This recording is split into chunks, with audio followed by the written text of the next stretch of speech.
Another thing that I just need to add: money management. You know, I read about artists, many of them who don't have money. Your talent is not enough to make you wealthy. Your talent is not enough to bring riches. Your talent is not enough to secure your future. So being talented and famous means absolutely nothing if you don't know how to negotiate your fees. Trust me on that one. If you don't know how to not draw up a contract, how to get the best contracts for you. If you don't know how to manage the money when it starts coming in, you are doomed. Doesn't matter how talented you are. Talent means absolutely nothing if you don't know how to manage your money. Talent requires hard work, commitment, dedication, the willingness to perfect your craft. But it also requires that you must know what is going on in my money matters, in my affairs. You know how great it is when you are talented and you get your first contract. You don't ask many questions because you're too excited. You're so happy that now you're going to be famous. They say all the right words. They make all the right promises. Now you will be on TV, on radio, the internet. You will be all over. What are you getting out? What are your rewards? That needs to be your question. Royalties. How are you going to use my work? What is the benefit to me when I sign with you? These questions need to be asked.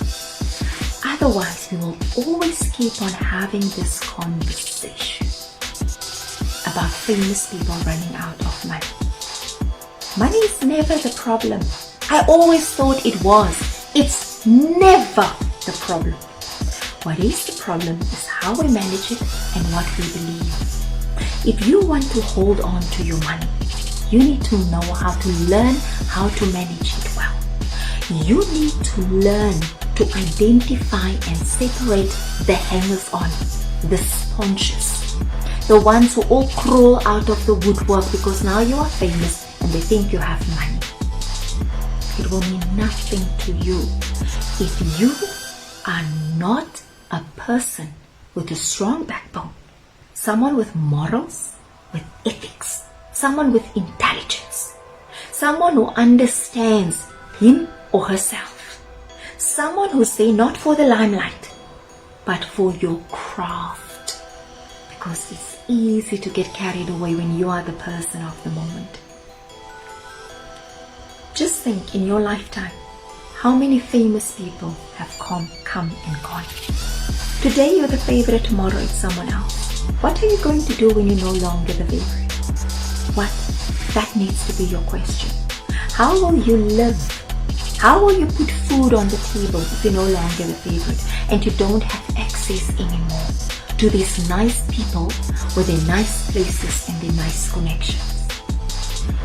The only thing you have is your skills to rely on. And you need to figure out how you are going to use your skills to make money. And that's the bottom line. It's at the heart of it. It's not the best people who are all over. It's the ones who knows how to market themselves, who know what needs to be done to get in the minds and the hearts of people. How many times have you watched something and you say, I can do this way better, but you're not doing it. Someone else is doing it. You are sitting on your couch and you are criticizing someone else's work, someone who had the guts to put themselves out there, the guts that you don't have. The industries where people are being exploited the most: construction, retail, hospitality, and the media. I would know.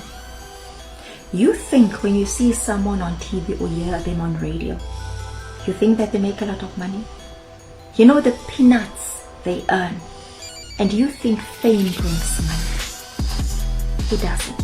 If you don't know how to negotiate a good deal, if you don't understand your worth, if you don't understand your value, if you don't understand the difference that you make because of what you do, you will always be the one who's complaining about not getting paid enough.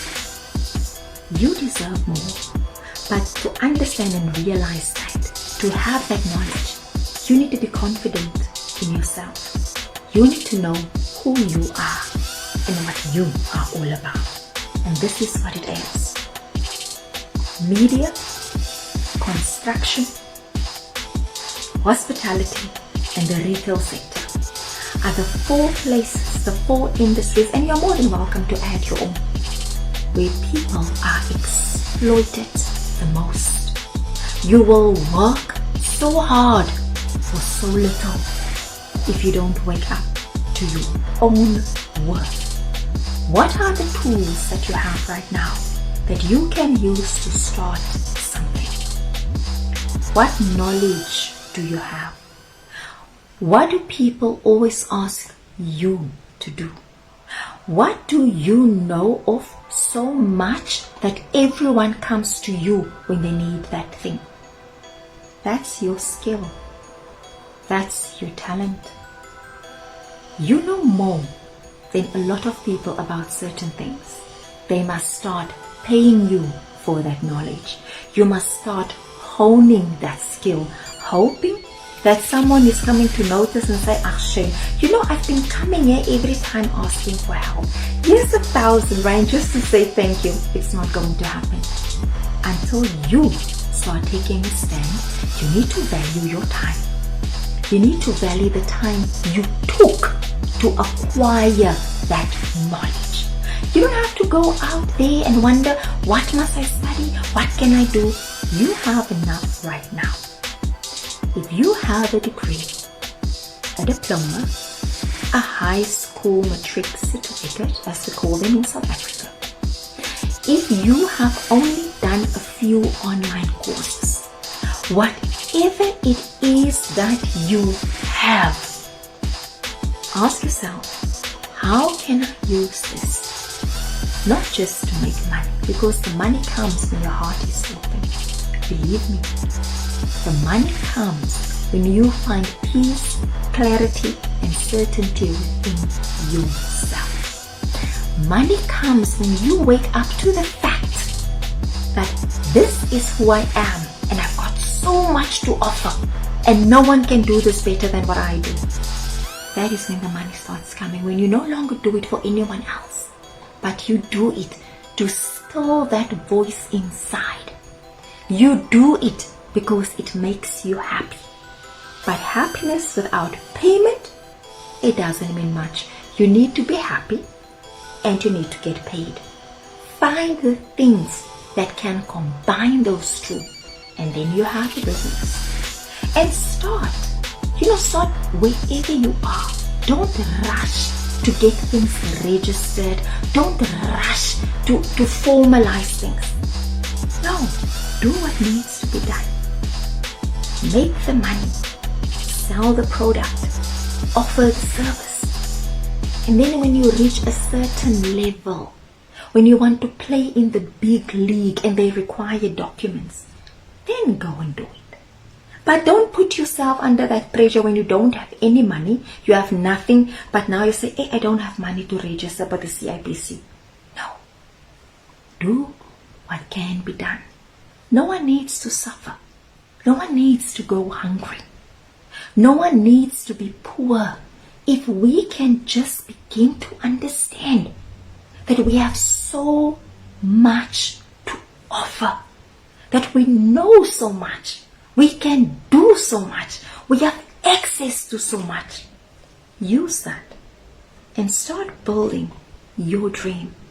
Start listening to your heart and start making that money and become happy and profitable and rich in the process. I thank you. For more about these kind of topics, you can go to my YouTube channel, Profits in Books, Bookkeeping, and any suggestions or comment, just let me know. And for more information, go to YouTube, you'll find everything there. Thank you for watching.